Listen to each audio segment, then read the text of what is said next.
Alrighty, how's it going, everyone? I am fresh out of the theaters from Marvel's Thunderbolts asterisk asterisk at the end, because this is the 36th film in the Marvel Cinematic Universe. This is after Captain America Brave New World, which I still have yet to see. I will see, and as soon as I do, I will put a review up on the channel.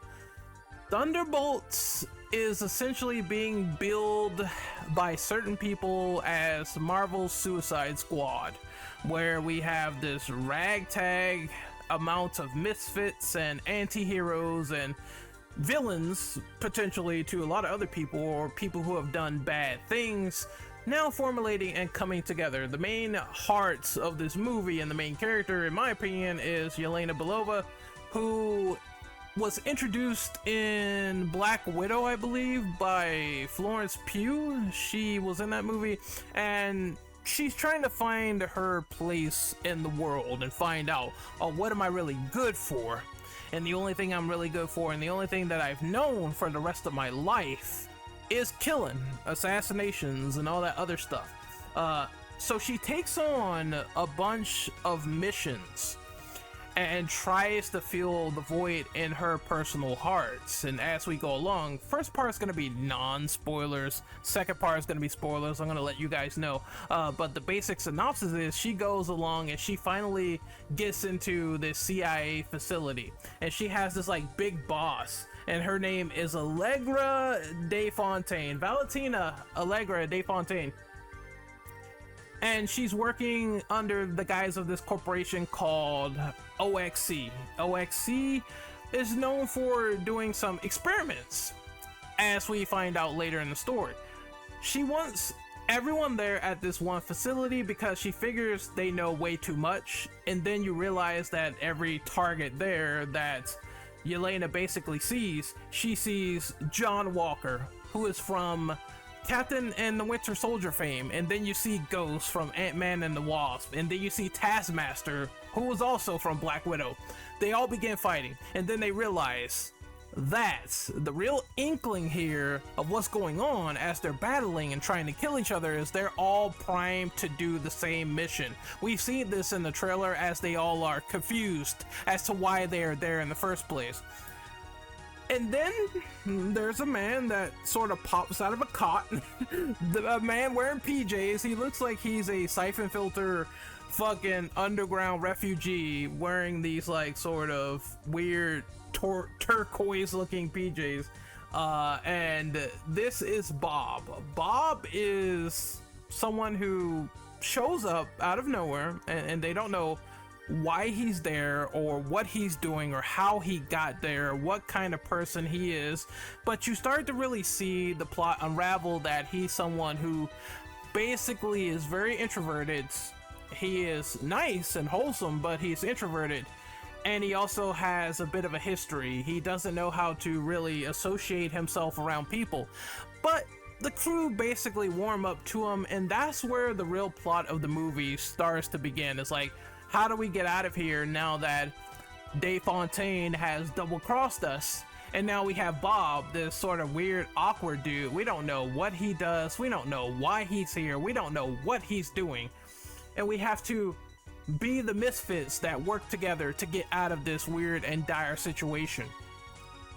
Some people will look at this movie on a surface level and go, hey, Marvel Suicide Squad. This is something where they really don't delve into deep characterization or complex writing that much.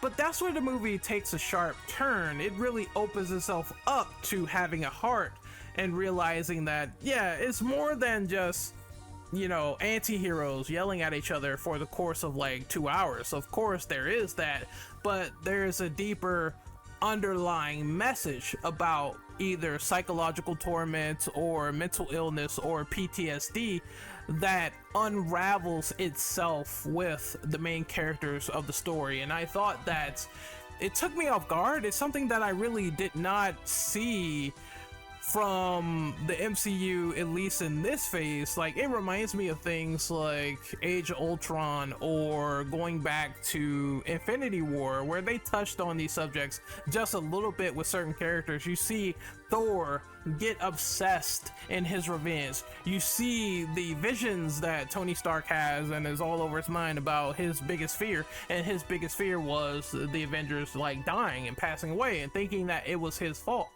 And the movie, to a T, explores elements of similarity together. You start to see more darker moments in this film than realized, and I think that's where the captivating part of Thunderbolts really lies, is that they take that sharp pivot from the beginning, where most people are gonna say, oh, surface level is slow, but I understand why the characters needed to get where they were in the first act here. I think the characterization in this film is good. It's really well done. One of the things we have to talk about with this film is one of the standouts of the movie itself, the main character, in my personal opinion, Yelena Belova, beautifully portrayed by Florence Pugh. She's on this road of isolation. It almost feels like self-destruction. There are characters that do like her, like the Red Guardian. We also saw in Hawkeye, she had a sort of chemistry with Kate Bishop, but it feels like she pushed that down deep inside of herself, and she's going on all these assassination missions because she really hasn't found her place in the world. And the introduction of the movie kind of talks about this message a little bit, and you started to really resonate and really feel bad for the main character itself, because this is a situation where she could easily try to go out and reach out to touch something, to touch someone mentally, in terms of finding a core or finding an element of family, but she just won't do it because the only thing that she knows is a shattered history, which is spoilers, but the movie does touch up on the backstory of the character a lot more, which I greatly appreciated. And it's played with structure. It's played with the fact that once you see Florence Pugh's character, she starts to open up to people around her. You just start to see something fractured on this journey, and I thought it was beautifully played, and it was beautifully done, and it shows that there are sides to emotions that we're seeing, whether it's fragile sides, or we're seeing anger, or we're seeing the conviction to save other people, which is something that the Thunderbolts try to embark on in their own special ways, because either they're not used to it, or they failed at it, or there is some other roadblock in the way of understanding who they are. And Florence Pugh embodies that to a T, 100%. Whether she's wholesome, whether she's angry, whether she's sad, whether she's depressed, that all comes into a broken forefront, and that's also a big core of the movie. How do you piece yourself together on the road of isolation? How do you get over loneliness? What is the core outcome of trauma bonding? And can you trust someone wildly different from you?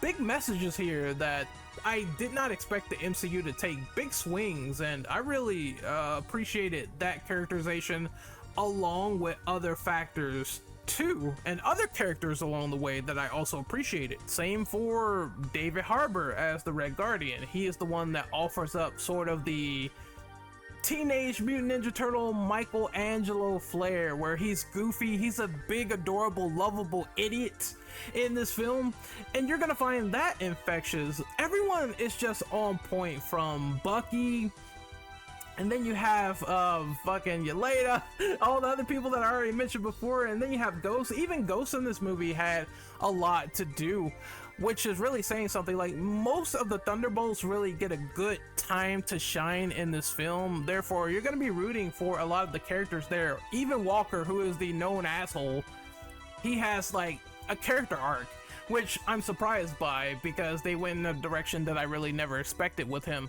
One of the things that I liked about the direction of Walker, and I can say this about Falcon and the Winter Soldier, is that they add layers of nuance to the character. And then you see in this film that the imposter syndrome is starting to catch up to Walker, in everything that he has done thus far.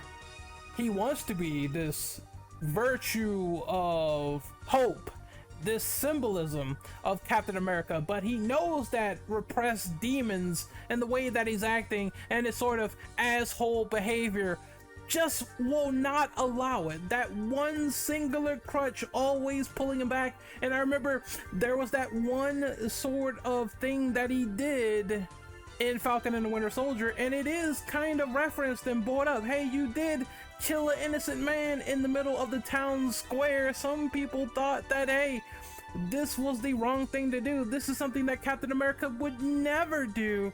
And I like how that's pushed and pushed and pushed more against his own psyche. But eventually, as the movie presses on, it opens up the floodgates for that character way more. And I really love what they did with him in this film. Despite being the egoist here, they really opened that up and they made a dialogue about that once again in a more profound and I want to say visual way that you never probably seen coming. The movie does have some faults in my personal opinion. I don't believe that all the characterization was fleshed out. Of course, for me to talk about that, I have to talk about that in the spoiler section. For CGI and action, the action in the film was good. I know most people say, oh, this part is CGI, it's not really great. I expect all superhero movies at this rate to have like CGI imprinted in the DNA. It just depends on how it's done. If they look like two PS2 Black Panther 1 characters, obviously I'm gonna call that out. But in this one, it looked fairly good. There was a lot of cool practical effects, camera in view with the fight scenes. There's one fight scene in particular at the end that kind of gave me vibes to Resident Evil 5 with Albert Wesker just teleporting around all over the place and just plowing through the competition, punching Jill and Chris and throwing them against walls. You get that sort of melodic mayhem that the MCU is pretty good at when it fires on all cylinders, and this movie was no different. I believe that Jake Schreier, the guy who directed this movie, really knows how to work a camera and to make it as practical as possible, with big cars exploding or debris piling up or showing that this is the power of particular characters. It worked in full display. I thought all the hand-to-hand fighting was also super cool too, to see either takedowns used or people punched to death with Bucky's big arm or stuff like that, or just to see all these characters in motion fighting in their own different degrees. I believe once they encounter each other in the facility, you get a grasp of, hey, we are assassins, we have to take each other out as fast as possible with knives or tasers or throwing stuff at each other or guns. It's all well done. Walker himself, you know, the super serum people, they show these abilities in full display, and the camera work is so fucking good. Great cinematography in my personal opinion. The only thing is that I wish a certain element of the second half was a lot more, how would I say, illustrious with how it looks on appearance and camera. It feels like you just entered Gears of War, right? And everything is like a color graded fog, although as my fucking speaker just goes off as I'm yapping, right? Everything it looks well done. I just wish it was a little bit more color to the movie, but I'm not a stickler of color grading, so to speak, so I'm not really someone who focuses too much on that. But action, fantastic. Themes and thematics and symbolism is a very important thing to Thunderbolts, which, like I said, I'll say it once, I'll say it again.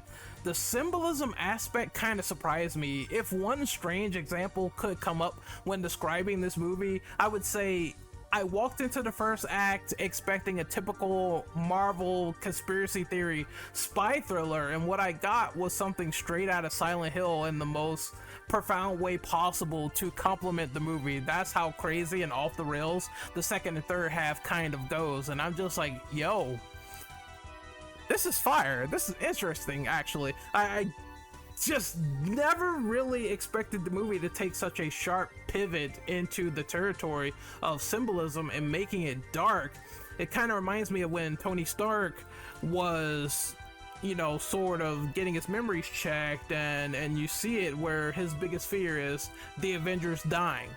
And then you see how Thor is consumed by revenge. Just the inner workings of each character and what they're thinking about and how they explore it was fantastic in my personal opinion.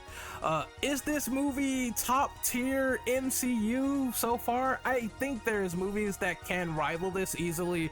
I would equate it to a mountain. At the tippy top is still movies like Captain America, The Winter Soldier, still movies like Avengers Endgame, Infinity War, all that other shit. Even the movies that came out during some of these recent phases like Spider-Man No Way Home, Guardians of the Galaxy 3, they're still up there. But I feel like Thunderbolts was going to sort of wage the difference, and I talked about this to my friends on Discord, was going to wage the difference and make some of these movies rewatchable is some of the writing aspects taken with them. And personally, as much as I love Spider-Man No Way Home, it is a movie that is centered on the third half being this big spectacle of what the fuck in the multiverse. Now we have Toby, Andrew, and Tom teaming up together, and that's going to be the main crux of that theater experience, which is different from watching it at home. I could watch that movie in the theaters and be super entertained, but watching it at home, it's kind of a little bit different. I rather would be around people experiencing the hype of Spider-Man, and that's the foundation of the film, even though it does have good writing. What holds Thunderbolts together is the dark nature of Thunderbolts and what they do. So I think that movie is going to hold up a lot more on rewatching it, as well as the fact that, yes, I know people complain that, oh, you have to do homework in the MCU. I guess you're wondering that. How much homework do you have to do with a movie like Thunderbolts? And I would say it's almost next to none, because they flat out spill so much characterization and exposition out at you in this film, where it's very easy to comprehend, digest, and understand. You know where the characters are centered, and you know exactly where they're gonna go from start to finish. I didn't think that it was complicated with this whole scenario, and you're bringing in misfits that are gonna kill each other anyway. How more complicated can you get with their backstories and origins? Therefore, it's very easy to understand for the common viewer getting into this movie for the first time. I think they handled that pretty well. The jokes really landed for me. They weren't too annoying, but they were there. I would imagine that people who are sick of typical formulas are going to be pleasantly surprised by this film, because it likes to deviate further and further and further until it all clicks into place at the end. Personally, I would give this movie a 4 out of 5, really.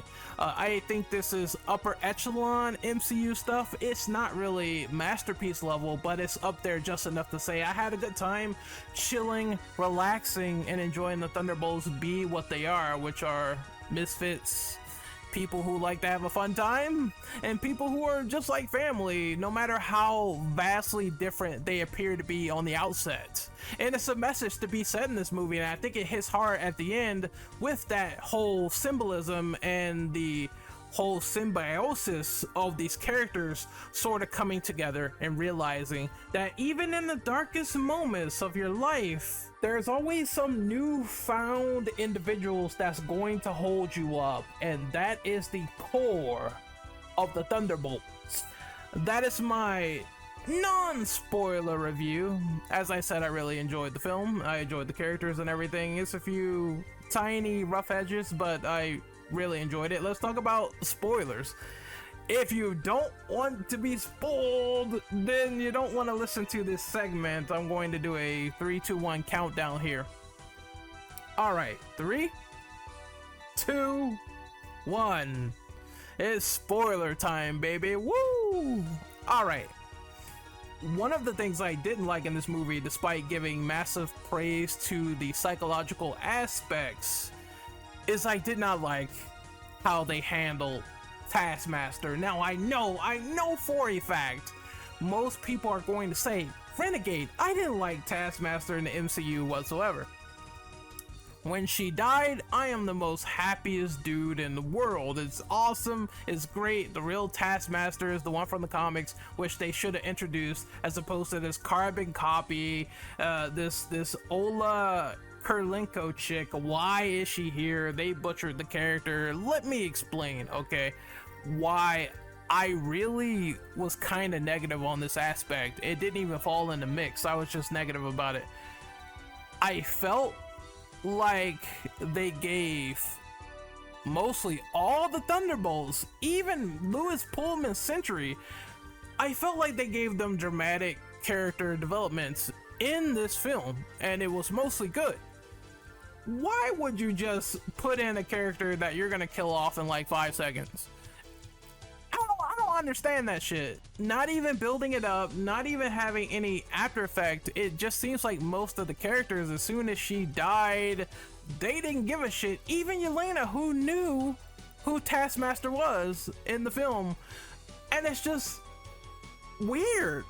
Like, this was a total throwaway character from start to finish. You could have had a redemption arc and then move into who is the new Taskmaster, but instead it's just, here's some shot in the head fodder that we're gonna put in this movie, but we're gonna enhance every other singular Thunderbolt. They completely wasted this character in a huge way. They didn't even try to remedy the mistake of even making this character who she was, and I feel like that's a huge nothing burger. It's like, why did you do this? Why didn't you try to be like, okay, we can put Taskmaster in the movie, but she dies at the end, and she does get that character redemption from start to finish, and then she ultimately dies to Sentry or something like that. Or maybe Fontaine double crosses and then you start to hate Fontaine more. I don't know. I just feel like putting her here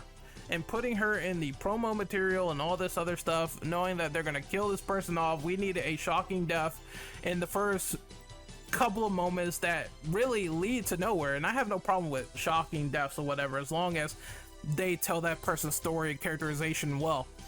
Like I said, I'm someone who thought Joel dying in The Last of Us was fine because the whole story is still about him and Ellie. But in this one, it just feels like they did nothing with the characterization after the fact, and nobody really fucking cared. I can't wait until new Taskmaster comes in that's equivalent to the old one, you know, the one that's from the comics.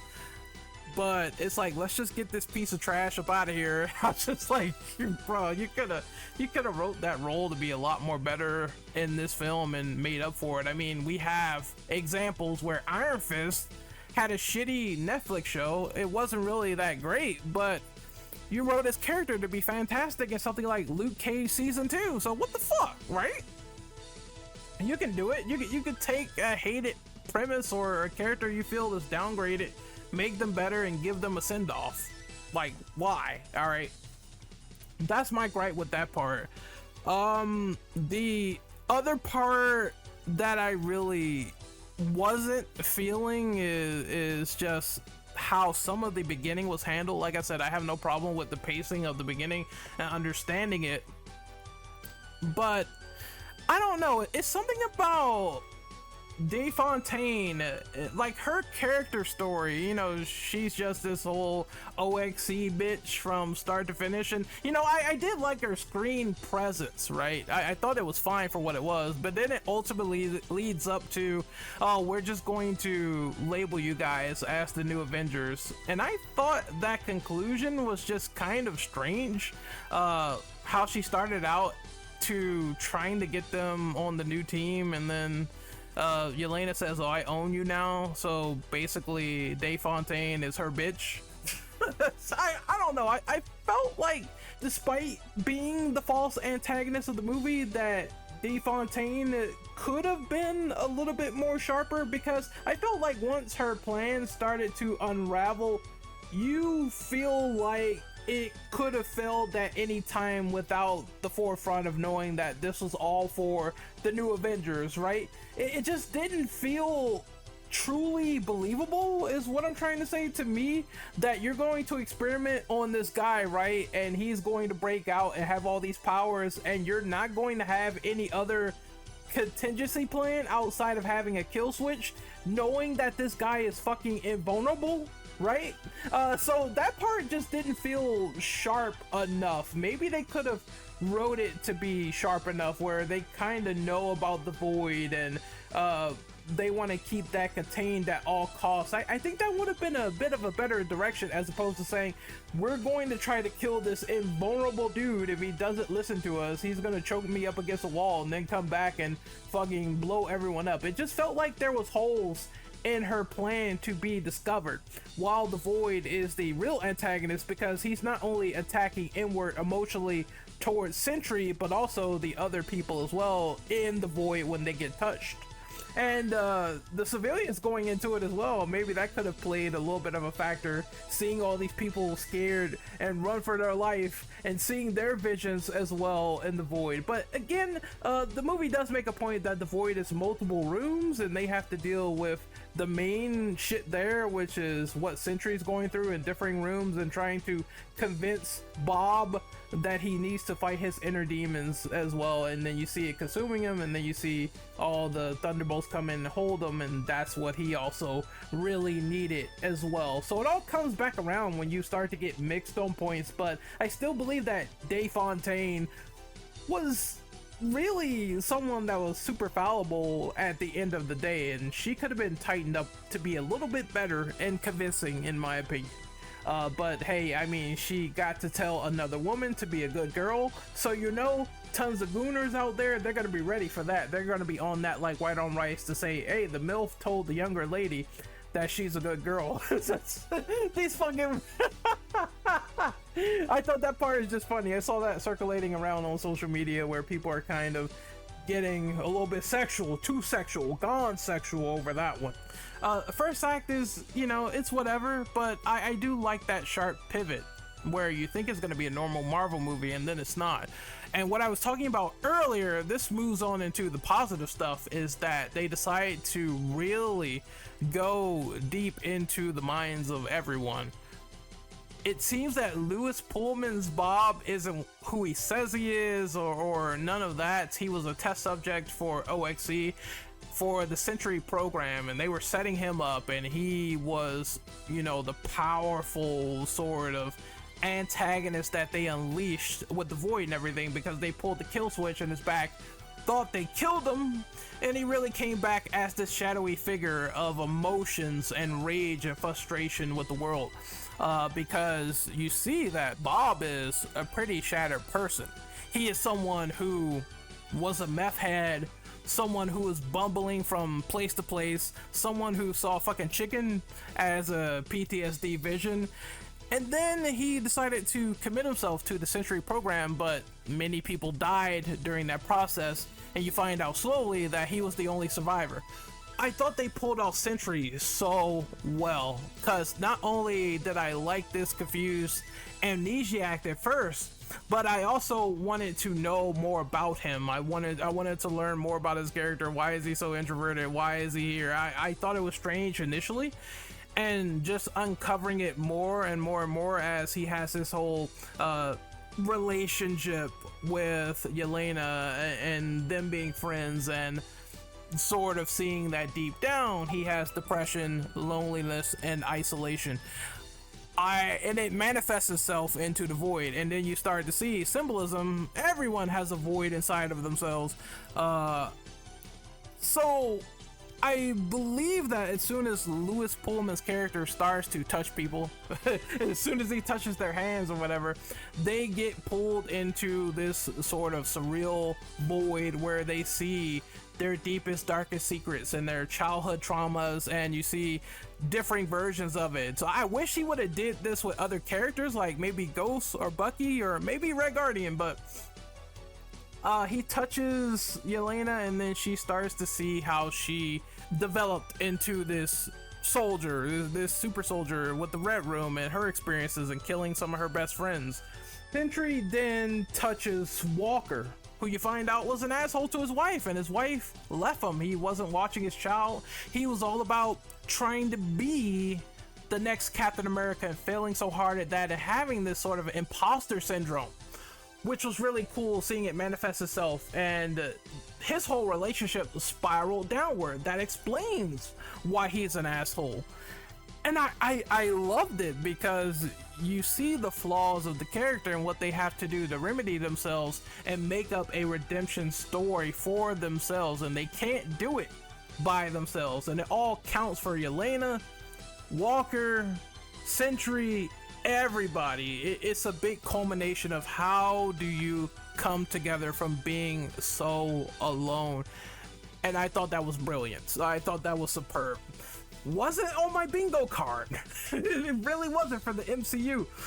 But I love the MCU, and I love the fact that they are delving into this subject matter that is not prototypical for them, which is another symptom of this new creative vision from Kevin Feige, where he says, I think that Bob Chapek and crew, they wanted too much output from the MCU, so let's harken back, let's tighten up the MCU, and let's bring it back into our vision of what we want with this dark and diverse subject matter. If you love dark storytelling and psychological storytelling, you're going to be pleasantly surprised by this film for sure.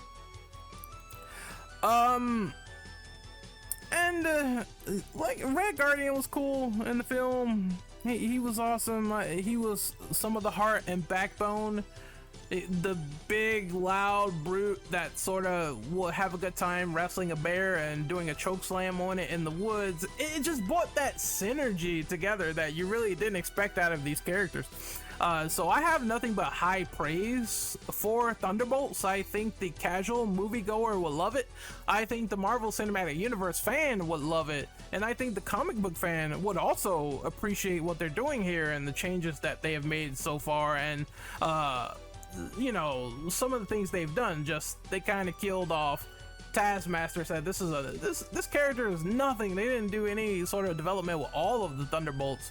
I wish they would have showed more of the realm of PTSD with some of the other characters, because I mean, you could say Bucky was definitely trouble, but again, maybe you could argue that yes, you've seen some of his torment before in the previous movie, so why see that again?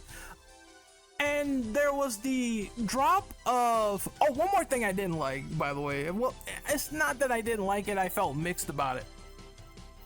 But there were people saying that the post-credits were some of the best stuff in the world, and I swear I hear this every time now, like I said before. I do love me some MCU, but seeing that post-credit scene was something I could call from a mile away. And let me describe it. It's just predictable. It really is. It was the most predictable thing I've seen.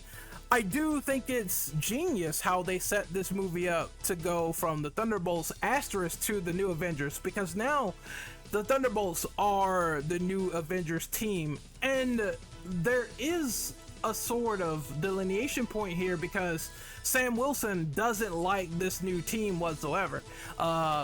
He doesn't like the name, he doesn't like the fact that it's formulated, and it seems like there's going to be some tension with him and Bucky on the outs, which I thought was interesting, actually.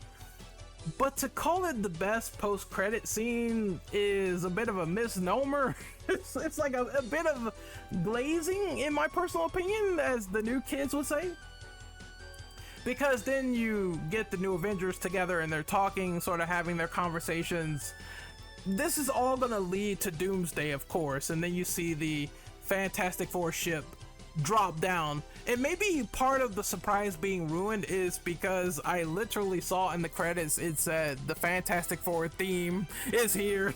I guess it's just pulled the fuck out of it, like, oh, they are finally crash landing on Earth and the first people that see it is the New Avengers. Then we already know that they're gonna go to the crash site and they're gonna find Reed Richards, Pedro Pascal, Vanessa Kirby, Moss Bachrach, and then Joseph Quinn there. And it's in the mixed category. It didn't blow me away, but I'm kind of glad it is setting up relationships, it's setting up for Doomsday, and it's showing that the New Avengers are here. And I think it overall does make sense. And then the other one with David Harbour was funny, but it didn't blow me away. It was like, oh, him sort of noticing that and he's the best part about that end credit scene as well. But there's another one where he holds up like a Wheaties box and he's on it and he's smiling. It's funny as fuck, but it's not the best post-credit scene I've seen in the MCU. I've definitely seen better, but I do like that now they can sort of tell this story into Doomsday and have that be the beginning. This is the new Avengers.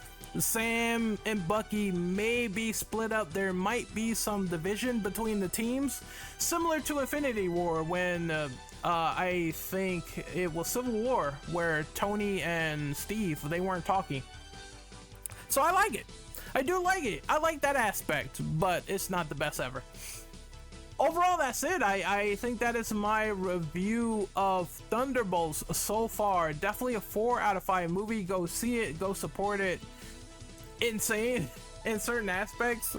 My favorite part is still the Void section where Sentry is just like plowing through people, and I'm so glad. One thing I will say as a final point, I am glad that Sentry was not nerfed in this film. They had to defeat him psychologically. They had to go into his mind and find the good, find the Bob inside in order to come together and really show this family matters. Physically, they could not beat this motherfucker, alright? He was turning people in the shadows as the Void. It was crazy. That's like one of the best parts of the movie. He was turning people in the shadows, debris going everywhere, a bunch of carnage candy at the end. And also when he was the Sentry, it's just a great suit and look for Louis Pullman, and he really pulled off that character, no pun intended. And I liked that he was just warping around. That was part of the illusion to the RE5 Wesker sort of stuff with the action, where he's moving around like a Wesker Superman combination, and he's beating the shit out of everyone. He beats the shit out of Bucky with his own arm, and they really did not nerf him or find some contrived way to say, hey, Sentry sucks. This motherfucker was like using only 1%, and he was getting it in with the Thunderbolts, man. It was entertaining. I like that part a lot, actually. The way they handle Sentry is very good, in my personal opinion. He did not get nerfed. He was throwing them around like rag dolls. My favorite part was when he threw the Red Guardian out of a window, pulled him back in, said, nah, I'm not gonna splatter you, instead throw you on the wall. This man was styling on the Thunderbolts. And he was just holding back too, because again, he had feelings for them. I want to see him unleashed in Doomsday. I do. I want to see him fight Cosmic Doom. I want to see him fight God Emperor Doom. Is going to be the stuff of legends. But they did say at the end, and it's kind of fascinating that Bob kind of doesn't want to fight even with his powers intact again, because he doesn't want the Void to come out. I think it's going to come out and he's going to have an epic showdown with Doom, and it's going to be fucking just, it's going to be crazy when you think about the setup for that movie. That's why I'm like, yeah, the parts that they're setting up and the stuff they're showing to people is going to be some fun shit. But a good time, a really good time, and I hope you guys who've seen this movie, you have fun with it too. Tell me what you thought of it in the comments below, and I will see you guys next time. This is Renegade Operative signing out with the new Avengers. And the way they revealed that is kind of brilliant. It is. It's prototypical, but also brilliant at the same time. I was like, oh, now I understand. But you couldn't just call the movie The New Avengers. Otherwise, people would have had a fucking gasket, right? They would have blew their shit. But them saving it at the end, I'm like, oh. And one of the things is that the symbolism in the part where they're climbing up, it looks like an asterisk as well. It's like, oh, we finally came together. We are the new Avengers. There's no one that really has a symbol yet in this universe leading up to Doomsday. So I think that's fantastic, actually, that this is going to be, this little tinge of dysfunction is going to get the characters together for once. And man, I cannot wait to see it. So I will review more MCU movies on the channel for sure. I think the next movie that I'm reviewing is going to be Captain America Brave New World, and you're gonna get my opinions on that as well. So until then, you guys take care of yourselves, and I will see you soon.